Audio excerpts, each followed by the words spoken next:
समुद्र के किनारे खड़ी वानर सेना। चारों ओर चिंता का माहौल। सामने अथाह सागर और उस पार लंका।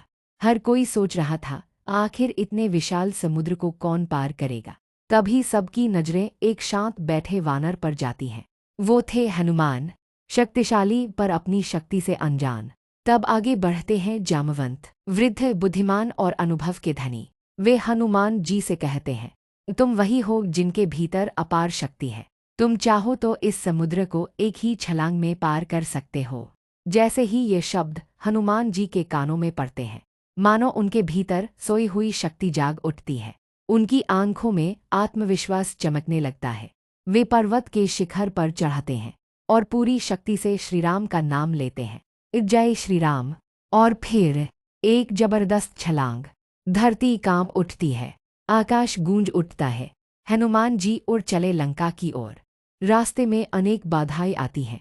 पहले आती है सुरसा, जो उनका मार्ग रोककर कहती है, मैं तुम्हें खा जाऊंगी। हनुमान जी बुद्धि का प्रयोग करते हैं। वे अपने शरीर को बड़ा करते हैं और जैसे ही सुरसा अपना मुख और बड़ा करती है, हनुमान जी तुरंत छोटा रूप लेकर उसके अंदर जाकर बाहर निकल आते हैं और कहते हैं, माता, मैंने आपके मुख में प्रवेश कर लिया, अब मुझे जाने दीजिए।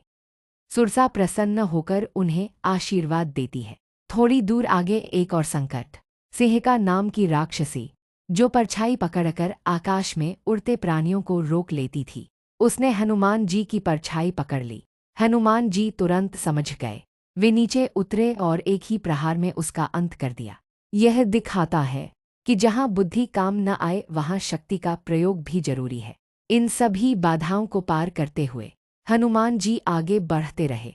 न कोई थकान, न कोई डर। और अंततः उनकी नज़र पड़ी स्वर्ण नगरी लंका पर।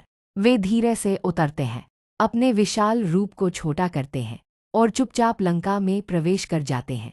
एक महान कार्य की शुरुआत हो चुकी थी।